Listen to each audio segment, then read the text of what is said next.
queridas irmãs e irmãos, boa noite. O tema da noite é autoobsessão. E nós observamos que a autoobsessão ela está muito mais presente do que muitas vezes a gente admite. É um problema gravíssimo da humanidade, mas a maior parte das pessoas não conhece o assunto, não sabem que estão promovendo a autoobsessão, que é uma influência negativa que a pessoa exerce sobre ela mesma. Bom, nós não temos a intenção de esgotar esse assunto numa palestra, ele é muito extenso, bastante amplo mesmo, mas pelo menos nós vamos trabalhar um pouquinho algumas ideias, não é? E a mensagem é muito boa, nos ajuda bastante na prevenção, vamos dizer assim, das obsessões, inclusive da autoobsessão.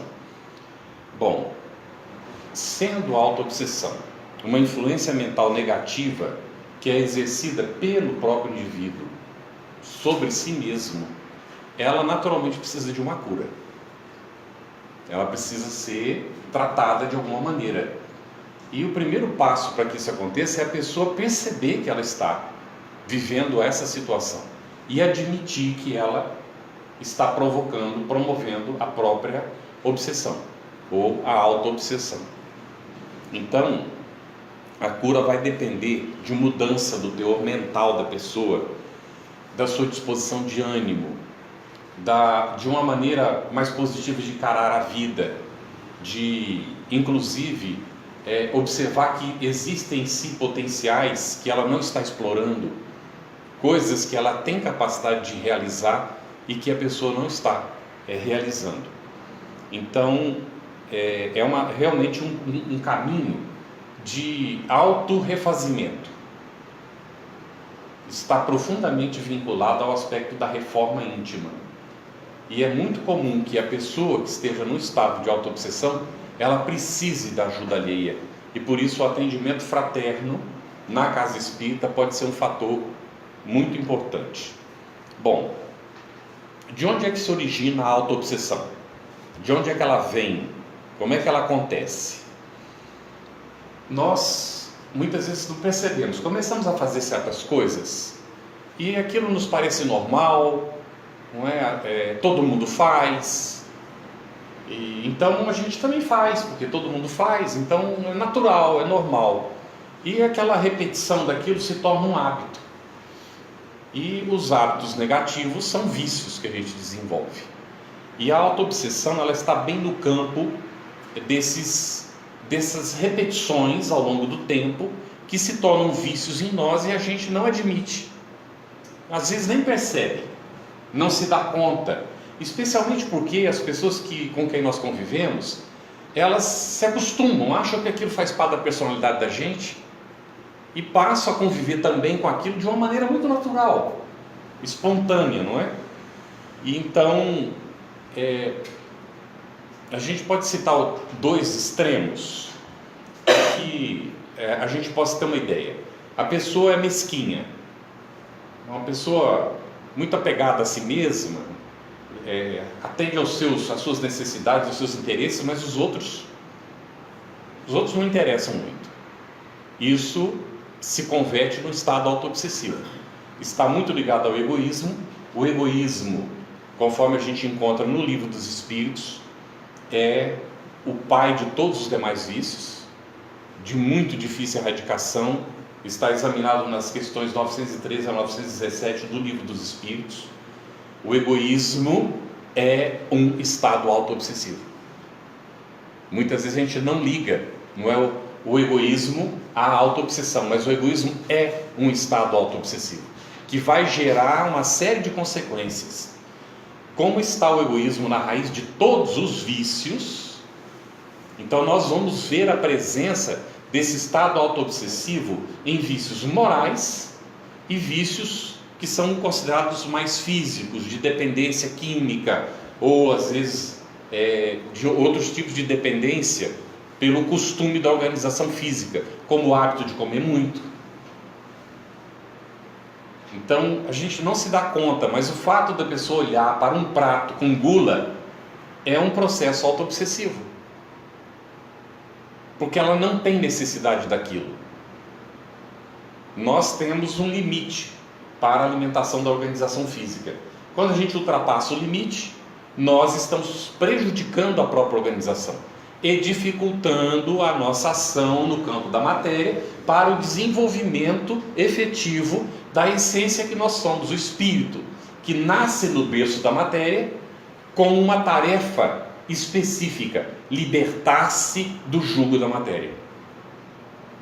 Os estados autoobsessivos prendem o indivíduo no campo material, dificultam o seu desenvolvimento espiritual. Bem, então, o ódio é um estado autoobsessivo, especialmente quando a pessoa ela passa a sentir prazer de cultivar o ódio e às vezes de provocar dificuldades para as outras pessoas em função do ódio que sente. E também o desejo de vingança. A gente poderia colocar aqui a inveja, não é? A pessoa que ela inveja o que o outro tem, mas não só isso, inveja às vezes o que o outro é, porque de fato não sabe o que o outro é, nem o que ele sofreu para ter o que tem, ou o que sofre por causa do que tem. Vejamos lá, há muita gente em destaque na sociedade que é invejada pelos outros, né? E às vezes a gente não percebe, é inveja algo que nasce lá dentro da gente. É como uma traça que corrói, que come por dentro, não é? Então, quando ela se manifesta de uma maneira subreptícia. A gente, num primeiro momento, nem se dá conta. Às vezes é preciso elaborar para perceber que a gente está tendo aquela situação de inveja. E é normalmente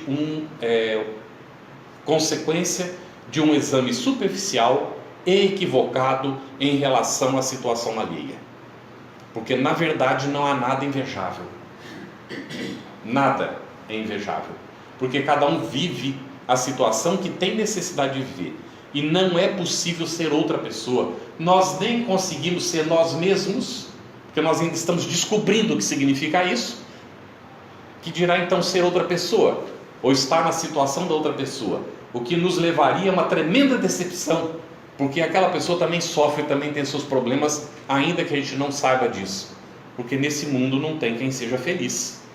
A felicidade ainda não é deste mundo, está no Evangelho segundo o Espiritismo, não é? Na verdade nós encontraremos, e é um antídoto tremendo para o estado de autoobsessão, que é a solução, uma das soluções para essa situação que a gente vai examinar mais no final. As situações marcantes do passado, que foram cristalizadas, às vezes inclusive em outra encarnação, pode vir a se manifestar agora, inclusive em atividades mediúnicas.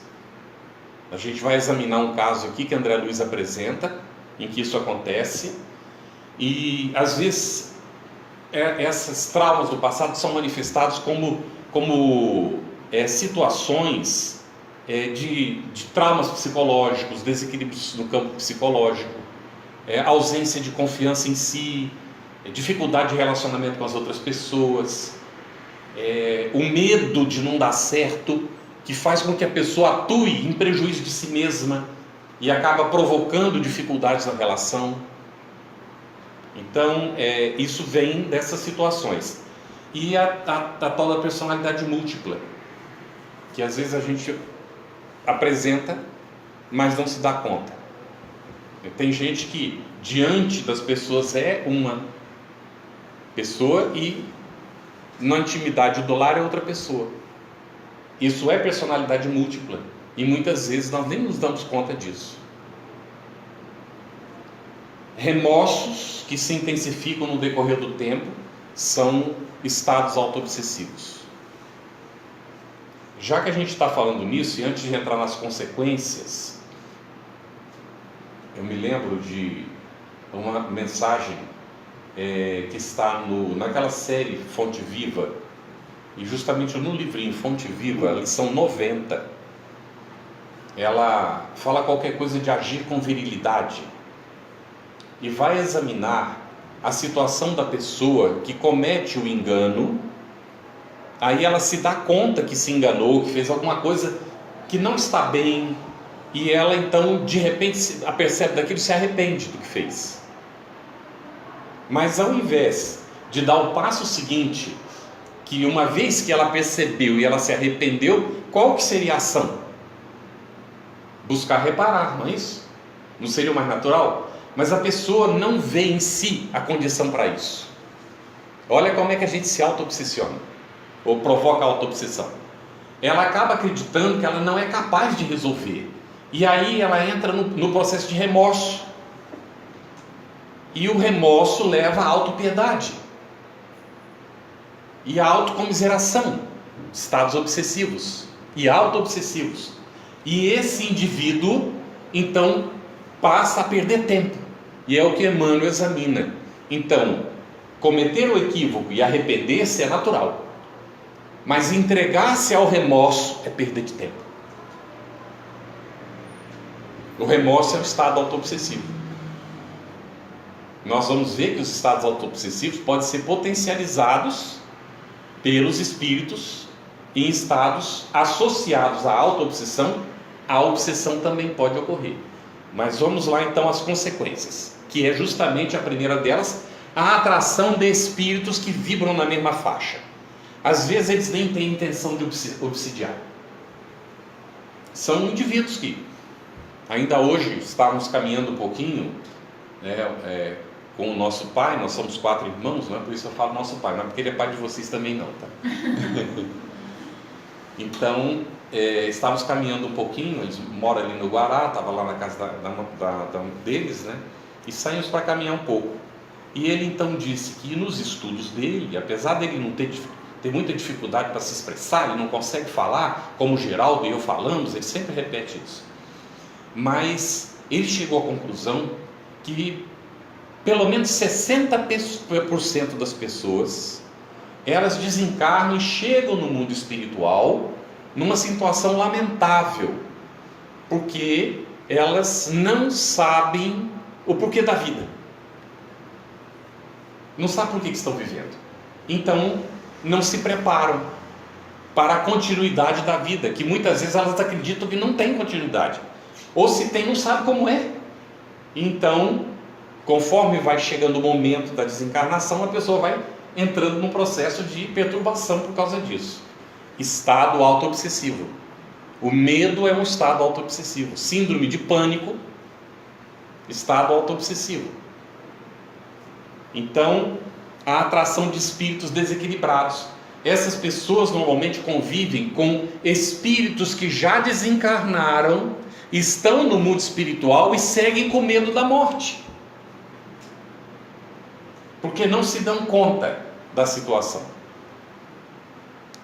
Então, vai haver uma produção da obsessão em função da auto-obsessão, e provoca aquilo que André Luiz chama de processos simbióticos. Não sei se vocês sabem o que é uma simbiose. A gente nota muito isso nas plantas, não é? A gente gosta muito da... como é que é aquela planta que cresce grandona assim? Samambaia. A samambaia é uma planta que ela é parasita. E ela vive em processos simbióticos, né? Caule de outras plantas. Como também a orquídea. A orquídea normalmente é uma planta que é parasita e ela vive em processo de simbiose. Ou seja, agora ela causa algum benefício para a outra planta? Algumas plantas sim. Alguns processos simbióticos, eles inclusive são necessários para que os dois seres que vivem em simbiose possam continuar vivendo. No processo obsessivo, no aspecto negativo, isso pode acontecer. Há um caso que é examinado por Manuel Filomeno de Miranda, na psicografia do Divaldo Franco, se não me falha, está em Loucura e Obsessão, em que os pais desejam a solução para a situação de um filho que está obsidiado. E então, quando eles vão procurar aquela solução, é informado a eles, o próprio espírito obsessor informa que se eu me afastar dele, ele desencarna. Porque a simbiose já se tornou tão, como é que eu vou dizer, tão intensa, que para a manutenção da vida do espírito naquela organização física, ele já depende do outro, ele não consegue ficar sozinho. E os pais aceitam a desencarnação do filho para ver a libertação dos dois, para que um se liberte do outro. Olha que nível de compreensão. Não é filho do Bezerra? Hein? Não é filho do Bezerra? Não sei se ele é filho do Bezerra. Bezerra de Menezes é o espírito que dá o atendimento, inclusive. Então ele que não é. Num centro de... Mas não é Bezerra que relata, não. É Manuel Filomeno mesmo que relata o caso. Mas ele fala de Bezerra, não é que é que dá atendimento, e é num centro de Umbanda, inclusive. A publicação é da FEB. Então, uma outra consequência da autoobsessão, e nós não estamos falando todas, tá bem? É a geração de enfermidades mentais e físicas. Bom, as mentais se compreende, não é? O indivíduo começa a ficar meio fora de si e tal. Física por quê? É porque quando há um desequilíbrio psíquico na criatura, há repercussões no campo orgânico também com o tempo. Inclusive com lesões cerebrais, que num primeiro momento pode não aparecer, e só aparece mais tarde. Quando o médico ele não está atento a isso, ele faz exames e não encontra nada, porque a ação do obsessor ainda não é intensa, ou a ação da auto-obsessão ainda não provocou o problema, então não encontra a causa. Mais tarde aparece a lesão cerebral, é identificada e diz, aí está a causa do problema, vamos tratar essa causa e resolver. Mas isso já é uma consequência, não é a causa original do problema. Pode ser que resolva, porque paralelo a isso, ao tratamento da organização física, às vezes com medicamento, também pode haver o esclarecimento do próprio indivíduo, não é, que depois de passar pelo sofrimento muda de atitude, e daqueles que foram associados aos espíritos, que são os obsessores, que podem também ou se dar conta ou serem afastados, a depender das condições. Então nós vemos aí a esquizofrenia, a licantropia, nós vamos falar um pouquinho disso, que são processos terríveis de autoobsessão, a ovoidização, que a gente também vai examinar aqui rapidamente, e todo tipo de enfermidade física que a gente tenha, que são normalmente consequências dos nossos desequilíbrios psíquicos. Quando nós estamos em harmonia psíquica, não há enfermidade física. Bem? Então, também é uma consequência da autoobsessão a renúncia aos potenciais de desenvolvimento e crescimento espiritual. O indivíduo se autoanula naquele processo mórbido de autoobsessão e atrasa todo o seu processo evolutivo. Vamos examinar alguns casos para que a gente possa ter como exemplo. Eu não sei se vocês leram a série A Vida no Mundo Espiritual, que é de André Luiz, né? Nós vamos citar alguns casos dali. Começa com o Nosso Lar, que é o mais conhecido, o mais lido, e termina com E a Vida Continua, que é o segundo mais lido. Os dois da ponta são os mais lidos, porque são histórias mais amenas, vamos dizer assim. Então, os Mensageiros ainda, o pessoal lê. Quando chega no Missionários da Luz, André Luiz revela o médico que é e apresenta os aspectos técnicos da coisa, e a gente deixa de ler, não é? Por causa da nossa acomodação, nós temos dificuldade de superar as nossas dificuldades, as nossas limitações. Mas a insistência na leitura abre o nosso horizonte, e não há ninguém capacitado de ler. Essa questão de se julgar incapacitado é um estado autoobsessivo também. Ninguém é incapaz de nada. Nós podemos realizar muito mais do que Jesus realizou, segundo ele mesmo colocou. Nós é que não temos confiança nisso e não desenvolvemos ainda esse potencial em nós. Então hoje nós queremos dar aqui uma insistência nessa questão da autoconfiança, que é o principal antídoto contra a autoobsessão. Mas não para gerar o orgulho, que é também estado autoobsessivo, consequência do egoísmo. Mas para que nós efetivamente nos disponhamos a fazer o esforço no sentido da realização espiritual. Não é que todos nós estamos convidados a isso. O primeiro caso que a gente vai citar está em Libertação, que é um livro que trata todo ele de processos obsessivos. Vai falar de Gregório, que foi um papa e que desenvolveu no mundo espiritual toda uma comunidade, ele é responsável por ela, e ele então é uma espécie de guru ali, e que faz o juízo, que não existe dentro da lei divina, mas eles criaram lá no umbral, para julgar as pessoas que cometeram crimes enquanto estavam encarnadas, e que chegam no mundo espiritual em situações muito complicadas, não é? Então, nesse capítulo 11, é investigado, é examinado o caso de um investigador de polícia. O indivíduo já está aposentado. E André Luiz, quando encontra ele na sala dele, sentado no sofá. Não existe nenhum espírito com ele.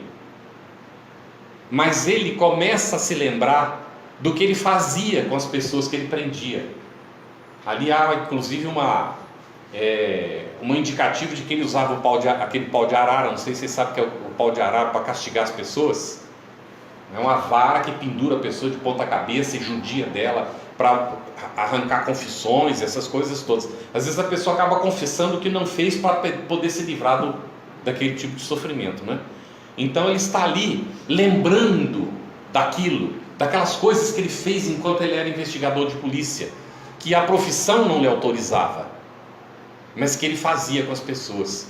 Então ele está no estado auto-obsessivo, se culpando por aquilo que ele fez, e está curtindo a sua aposentadoria desse jeito. Terrível, não é? É melhor ler o caso no capítulo 11, lógico que tem que ler o livro inteiro, mas para poder ver os detalhes, que a gente não está entrando aqui nos detalhes, tá bem? No capítulo 17 desse mesmo livro, tem um caso muito interessante.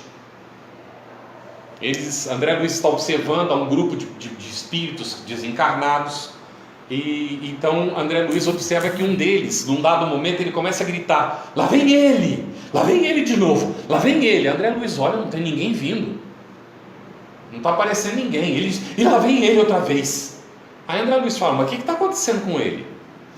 E eu não lembro o nome do mentor espiritual, que na hora, então, não sei se é Gúbio, diz para ele: foi um grande escritor, famoso, e agora ele está perseguido pelas próprias personagens que ele criou. Deu para entender, gente? Não existe o perseguidor, mas na mente dele, ele então ele dá vida à personagem horrorosa que ele criou, e que perturbou muita gente quando lia as histórias do sujeito. Estava ali então resolvendo o problema que ele, ou de alguma maneira pagando aquilo que ele tinha feito com outros, não é? No estado auto-obsessivo. Isso já no mundo espiritual. Então imagine o significado de ficar escrevendo essas coisas horrorosas que a gente vê por aí, não é? E que não vale a pena ler naturalmente, não é? E isso nos faz lembrar da irmã Laura no nosso lar, quando o André Luiz está visitando e vê uma biblioteca na casa dela. E aí ela diz para ele que ele pode escolher o que ele quiser, que ela empresta para ele, e que ele fique à vontade, porque todos os livros são bons, porque lá existe uma seleção dos livros, diferentemente do que acontece aqui na Terra, onde se publica qualquer coisa. Deu para entender para que caminho nós vamos? Então as editoras que se dizem espíritas e publicam todas essas porcarias que não tem nada a ver, não é, com o processo evolutivo de crescimento da criatura que está aqui reencarnada, estão prestando um desserviço, e de espírita eles não têm nada. Terão que resolver esse problema muito gravemente no futuro. Às vezes se tornam imensas editoras e fazem questão de disputar com a FEB, e às vezes você vai em congressos onde não colocam os livros da FEB, mas está de várias dessas editoras, congressos promovidos por federativas estaduais. Então nós estamos nos comprometendo. Aquilo que a gente coloca ali para emprestar ou para vender é responsabilidade desta diretoria desta casa, como é do movimento aquilo que o movimento está fazendo, e contribui para prejudicar as pessoas. Então o escritor desencarnado. Vamos agora ao caso que é chamado da senhora X e a personalidade emergente. Isso está nos Domingos da Mediunidade, é o capítulo 22. Essa médium, ela é uma médium, está num trabalho mediúnico, ela começa a manifestar o que em princípio se supõe que é um espírito, e de fato é, mas é o próprio espírito dela. É uma personalidade de uma encarnação anterior, onde houve um problema grave. E agora, quando ela se concentra para a prática mediúnica, aquele problema lá de trás, que continua perturbando ela, vem e se apresenta. Fala com voz diferente, tudo porque é aquela personalidade anterior interferindo com a personalidade atual. Como é que o dialogador, ou o que a gente chama de doutrinador, vai resolver isso? Vai dizer, você está no animismo aí? Vai falar isso para mim? De jeito nenhum. Vai dialogar como se fosse outro espírito, de outra pessoa, porque de fato é uma outra personalidade. Isso é a nossa grande dificuldade. Às vezes a personalidade anterior, ela provoca obsessão, é uma auto-obsessão nessa situação, na personalidade atual. Isso é um pouquinho complicado, mas vamos ver como é que a gente está de tempo. Dá para a gente falar. Quando a minha filha tinha 13 para 14 anos, eu disse para ela: filha, está chegando o momento de você entender, não é? Porque você está aí na pré-adolescência, entrando na adolescência, você precisa entender, não é, o que é a personalidade. O que você sabe, o que é a personalidade para você? Ela ficou assim, pensando, falou: pai, eu acho que eu já vi alguma coisa, mas eu não tenho certeza. Aí eu disse: provavelmente você deve ter visto algo do que diz a psicologia sobre a personalidade. Às vezes na escola, não é? A gente tem isso.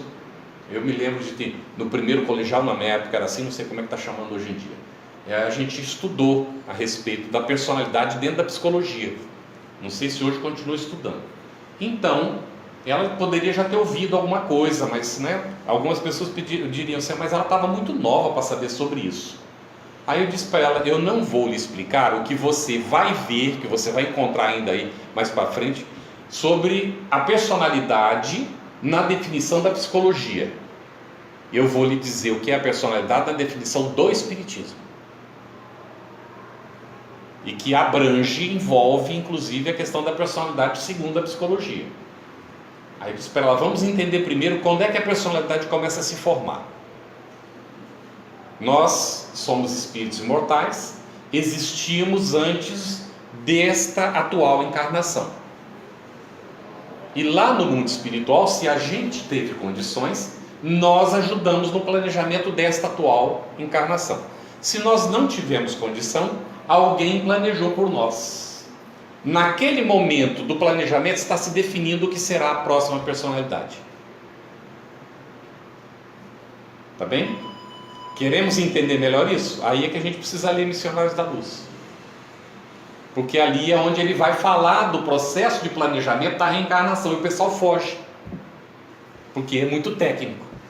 Mas é onde por primeira vez André Luiz não usa o nome, que eu nem sei se existia um nome na época, mas ele fala de um mapa que é apresentado para ele, cheio de sinais que ele não entendeu nada, que era um mapa cromossômico. Então, naquele momento está se definindo, não é, a próxima encarnação, está se tratando de como será aquela personalidade, que pais vai ter o indivíduo, que tipo de gene ele vai receber, que atividades ele vai desenvolver naquela encarnação, se vai casar ou não vai casar, isso é planejado, viu gente? Que profissão vai ter, apesar de mudar hoje em dia e ter 10 profissões numa só encarnação, mas isso é planejado no mundo espiritual. Às vezes não as 10, mas a pessoa então faz o seu próprio planejamento quando reencarna, alterando aquilo que estava previsto lá atrás, porque nós temos livre-arbítrio, não é? Então, ali naquele momento que vai fazer o planejamento, começa a definir como será a personalidade.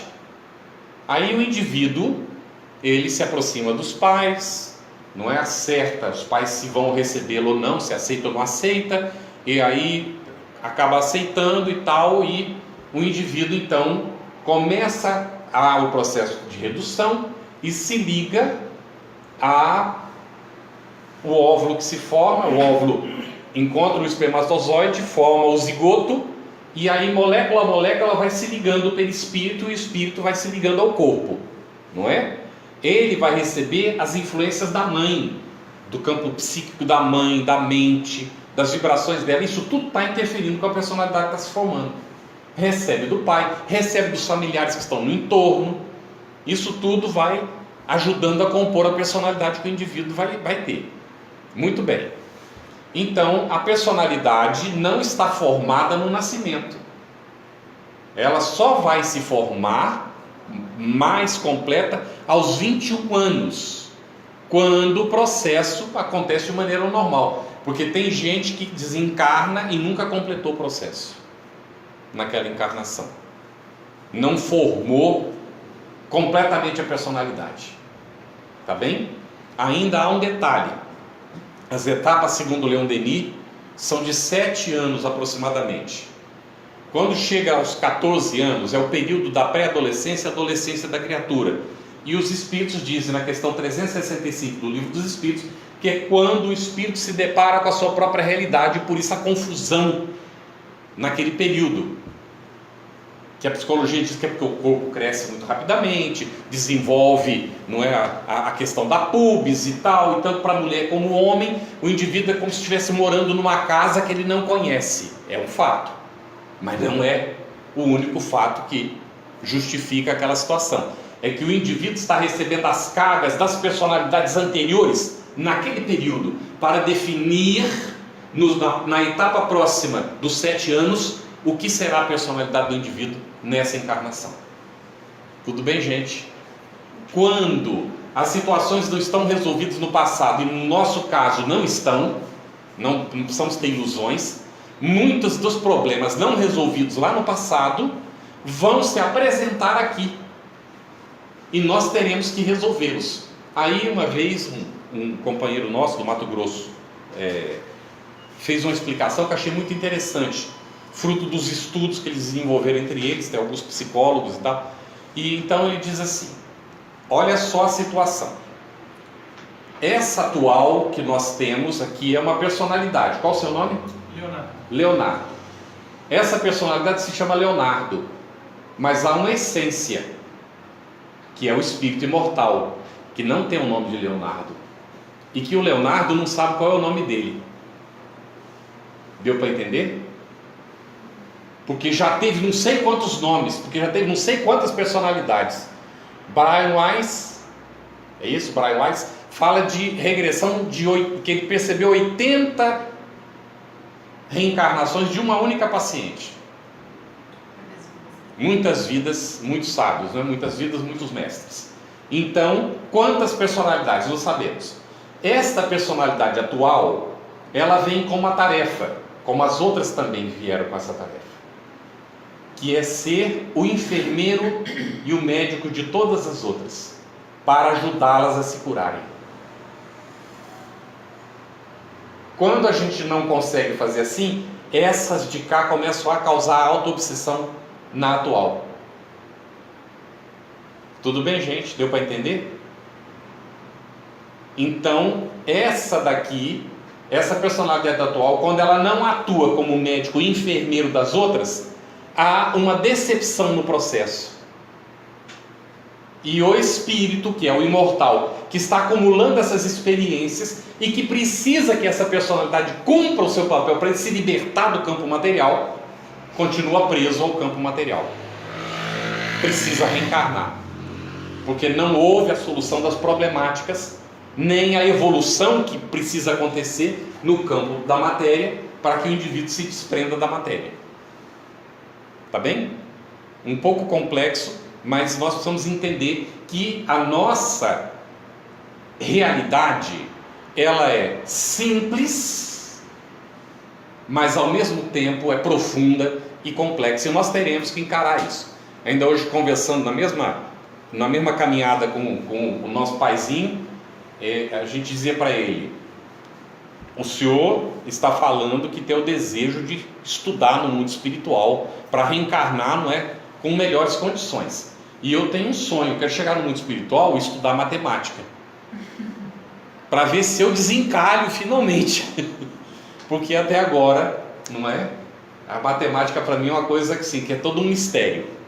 Então, cada um de nós tem os seus desafios para poder superar, e trazemos essa carga do passado. A senhora X, então, ela vai na atividade mediúnica, e esse aspecto que estava lá travado de uma das encarnações dela se manifesta. Que maravilha que está acontecendo isso. O dialogador dialoga, ajuda aquela personalidade e está ajudando essa atual a ser o enfermeiro e médico daquela personalidade. Deu para entender? Como é que a gente então vai ser enfermeiro e médico das outras? Trabalhando agora para cumprir os nossos deveres, lendo coisas nobres, estudando, fazendo o esforço da autodisciplina. E aí nós vamos atuando para quando vierem as dificuldades lá diante que não foram solucionadas, a gente ter as condições de ir atendendo a cada uma delas e resolvendo.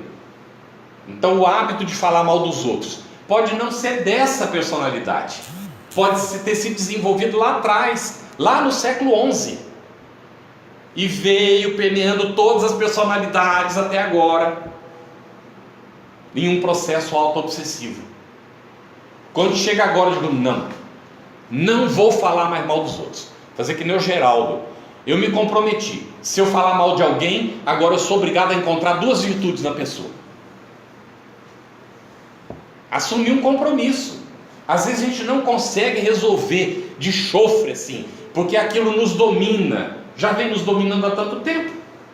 Então a gente, ao invés de atacar de cara, o que a gente faz? Cria um outro hábito, que começa então a substituir o hábito negativo anterior. Para a cura da auto-obsessão, isso é fundamental. Criar hábitos positivos, que possam ir tomando o lugar, a posição dos hábitos anteriores. Então, nós temos um caso aqui de ovoidização, que é provocado por ódio intenso, em Libertação, no capítulo 6, que vale a pena ler. O indivíduo tinha tanto ódio, que ele se centrou só nessa ideia, virou uma monoideia, e ele não usava a organização perispiritual dele. Então os órgãos, como as pernas, os braços, perderam a função e começaram a atrofiar. Deu para perceber?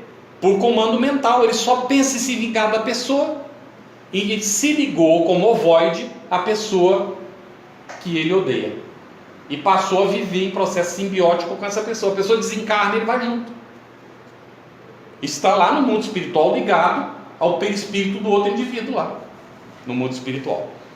Bem, também o caso Cláudio Nogueira é um estado de possessão compartilhada que está assentada no processo auto-obsessivo. Ele chega da rua, do trabalho, e ele então vai direto para o barzinho para tomar uma dose de uísque. Quando ele está indo, o obsessor vem, puf, acopla nele, garganta a garganta. Ele toma o trago. Aí o outro que estava ali do lado diz, mas eu também quero, e já se liga a ele. Um se afasta e o outro, puf, ele toma o segundo trago. E aí o indivíduo se afasta, ele coloca o terceiro e ele toma para ele mesmo. Quem é o viciado? Os três. Mas aí nós vamos lendo o livro e vendo a história de como o Cláudio Nogueira se sente bem com o processo obsessivo. Então o processo da auto-obsessão dele, do vício que ele desenvolveu, atrai o obsessor. Ele se sente satisfeitíssimo com isso, porque são parceiros no vício. Tá bem? Bom, nós recomendamos conhecer o livro Obsessão e Suas Máscaras, de Marlene Nobre. Ela examina vários desses casos, não é? Faz uma classificação interessante. Vamos à cura. Rapidamente, para a gente ter uma ideia. A cura vai exigir uma extrema modificação mental do indivíduo para o bem. É preciso efetivamente mudar o teor mental para o bem. Deixar de ver, não é se tornar cego, é deixar de dar importância aos aspectos negativos das coisas. e observar que existem aspectos positivos que muitas vezes a gente não consegue perceber. É aquela história do copo de água, só para ilustrar. O copo de água está pela metade de água. A pessoa que vê as coisas pelo lado negativo vai dizer: esse copo está meio vazio. Uma pessoa que é otimista vai dizer: esse copo está meio cheio. E a pessoa que é realista vai ver que o copo está com água pela metade. Tudo bem? Então, nos tornar mais realistas e considerar o aspecto positivo. Pior seria se não tivesse água no copo. Há meio copo de água, olha que coisa maravilhosa. Deu para perceber, gente? Isso em tudo. Você ouve o noticiário da televisão, só coisa negativa. Será que nós precisamos disso? É a pergunta. Ou é hora de desligar isso e colocar alguma coisa mais positiva? E eu não preciso informar para o canal de televisão que eu estou fazendo isso, porque ele me acompanha hoje e sabe muito bem quando eu mudo de canal e quando eu desligo. Se a maioria parar de ver esses telejornais negativos, nós vamos ter uma mudança no jornalismo, muito acentuado no nosso mundo. E isso precisa acontecer, porque a nossa Terra está em transformação, mas não será um planeta melhor enquanto nós continuarmos com os mesmos hábitos, porque nós estamos auto-obsidiados com a ideia de querer estar informado das coisas negativas que acontecem no mundo, porque a televisão raramente dá as coisas positivas. Raramente. Quando dá é muito breve, para poder destacar os aspectos negativos das coisas. Então, a fé renovadora, é preciso trabalhar essa questão da fé, esforço de reforma persistente e digna da vida moral mais nobre. Reconheço que tem um defeito. Vou colocar um exemplo. Está passando uma moça bonita na rua, oh meu Deus do céu! O que ela é, afinal de contas? Objeto? O que ela é? Então muitas vezes a gente trata o outro como se fosse uma coisa e não se dá conta que nós estamos fazendo isso. Então, atenção com aquilo que nós estamos vibrando em relação ao semelhante, porque a vibração alcança a outra pessoa. E isso é um trabalho de efetiva autodisciplina, dessa reforma persistente. Estabelecer diretrizes superiores para nós. Não coisas que a gente não dá conta, pequenas coisas do dia a dia. Até escrever num livrinho: hoje eu não vou falar mal de ninguém, até a hora do almoço.